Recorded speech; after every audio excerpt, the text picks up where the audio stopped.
Thank you so much, Jess. Well, hey, we heard it from Scump. He's not sure how he won it. Luckily for us, though, we got two experts on the desk that will be able to break it down and figure out how OpTic Gaming was able to take it. I mean, initial reaction, definitely want to start talking about that game 4, but let's break it apart. Let's start at game number 1. I mean, I think Crim is really going to be the story there. I think it was 41-19. It was one of those games where, like, it was close until it wasn't, and it was really Crim at one point. He earned streaks, and then the game just got completely blown open. It's one of those times with a fighter pilot, he kills the entire team, and that just buys you so much time. But it was really on the open field hill, I think, where OpTic Gaming got a substantial amount of time. Even the rotations that I thought Echo Fox were doing well, trying to go for second and third, there was a lot of just key gunfights that OpTic was able to just continuously come on top of. Yeah, and I think early on, you obviously have Saints starting off to a very hot start. As you can see, he was 7-1. He earned himself some streaks. And Echo Fox, they were trying to get rolling early, but unfortunately, those streaks weren't effective enough. And then you have Scum getting some streaks. And then this is where really Crimson starts to heat up. He goes on, what, like a 12 streak?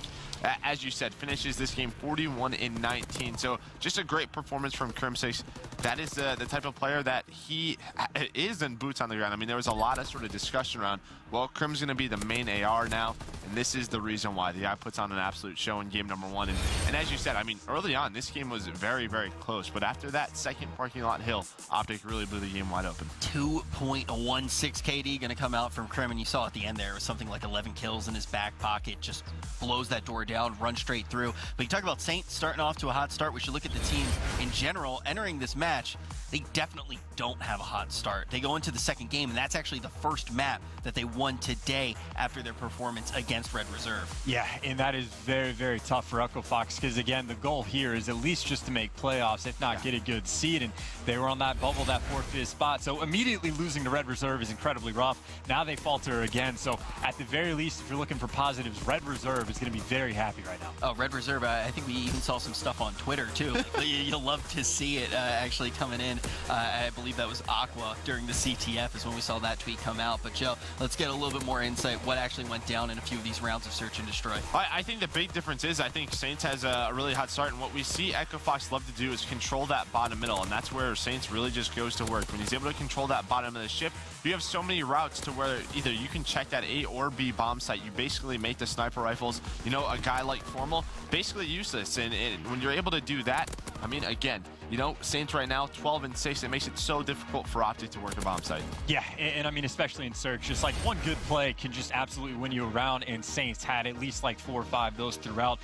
There's a couple times where, like, Vicento, he would get a good read on somebody. The most notable one was behind the B bomb. Scump tried to lay down on defense, and I heard Vicento calling out, like, does anybody have a nade? This is exactly where Scump is. Saints is like, yo, I got you. Walks over, gets that first blood, and they convert that round. In so many situations where it's just Saints gets the first blood, or in the last round that they had, he opens up and gets 2. So again, obviously fantastic game from Saints, good play calls from Echo Fox. Things went well. Yeah, all of that, all in all, equates into a pretty dominant performance in game number 2. But before we get to game number 3, we actually have such an impressive performance in game number 3 that we get our CWL play of the day presented by Scuff. Let's take a peek of just that. And this is when OpTic really does pop off in this CTF.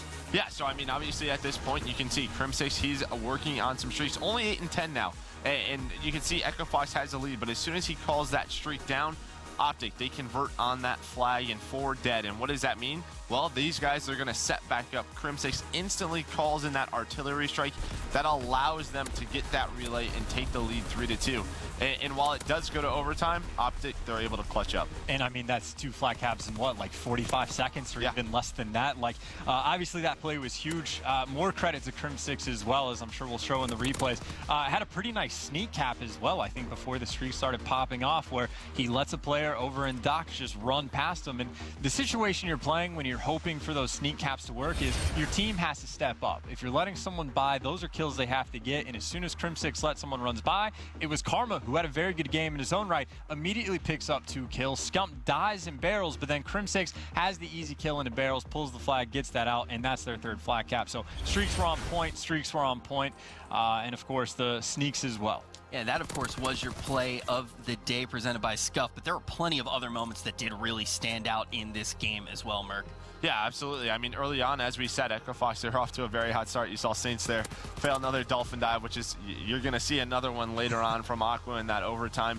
But a great start, again, from the Slayers on Echo Fox. You obviously have Saints continuing a great series, but then Aqua and Assault, you know, those guys were really controlling the pace with those FG42s. And after the first half, you were looking solid. Before Crim6 then goes on that streak, that's why streaks are so dangerous on these capture the flag maps. You can use them very well offensively. Again, they get 4 dead. He instantly calls in that artillery, gets a few spawn kills, Scump goes back with the flag carrier. He then earns himself some streaks. It was just a great about 90 seconds for OpTic. Yeah, it was just streaks begatting streaks over and over again. It was a big factor that we actually saw inside of that CTF. And now you're going to take a look at that final scoreboard there, and you can see much more even than we saw in that SND. I think this CTF is where you start to see Echo Fox not only, even though they're not able to win this one, they already had the SND, and now it's like, okay, maybe they will be able to take this. Yeah, and I think one of the big parts we sort of missed was that overtime. So OpTic, they score in about, 40 seconds. Echo Fox, they are on the attack. They get to the base. Aqua wins a big one-on-one versus Formal. That allows him to take it, towards the top street. But then just the movement failure comes in. I don't know. It would have been close. I'm not sure if that would have cost him, but I mean, he was about a second or two away from winning this game. Well, it's the movement and the route, though, right? Because obviously he has to go through like the tunnel side of things, or lights, whatever you call it, because he doesn't want to get killed from the B cut.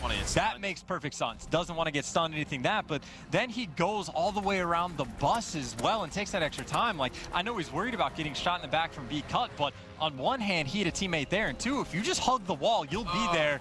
And then obviously outside of the route, you get a foot away and you accidentally go prone instead of diving. It's just...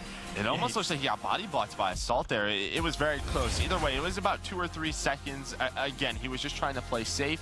He wasn't trying to get stunned. He had Airborne and Primed on, so he would have been stunned if he did. But overall, I think it was a great sort of attack from Echo Fox. If they had a second or two more, they would have won this game. Scump, he shoots himself with the fighter pilot, so that makes it a 1v1 with Aqua and Formal. But after the game, you heard sort of OpTic sort of talk about, they know they potentially could have lost that, and they were like, what happened here? They were trying to figure out where the holes were in that setup, but overall a very good game from both teams. Then we go to game number 4 to decide it all. My notes actually say sheesh. That's all I wrote down for game number 4. This one was quite crazy, Chance. Well, that's very helpful to go off of. I love You're the timer, expert. But You're the expert. I mean, really, it's 2 heartbreaking games from Echo Fox, right? Like, both come down to the wire. Both, they had great opportunities to win, but of course, you talk about the streaks on this map is one thing. I want to highlight something a little bit different. Echo Fox on the final, I think it was the final 3 hills actually, even when they were in a control, they could have done a better job, I think, of just staying inside the hill.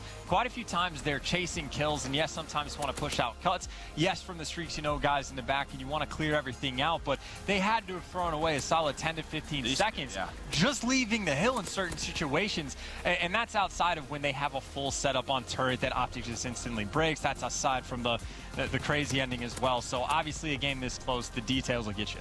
Yeah, absolutely. I mean, there was a few streaks there that you saw at the end. They were trying to break that road hill, weren't able to do it. OpTic held on. I mean, you could potentially say that, yeah, but they disrupted the OpTic setup. They weren't allowing them to earn time. But if, OpTic's going to set up perfectly for turret, if you have one more fighter pilot there at the end, maybe that helps them break that setup. I mean, it's just one of those sort of last-second decisions where, again, if you hold on to it, maybe you win that game.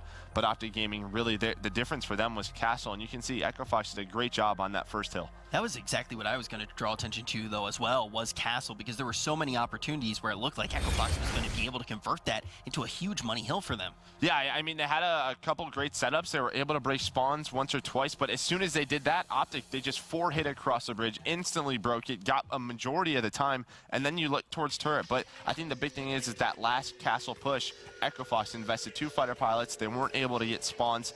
I think only picked up 1 kill. Not sure if it's worth it. Well, no, that one is going to be in the books. First one that wasn't a 3-0 today, but we're not done yet.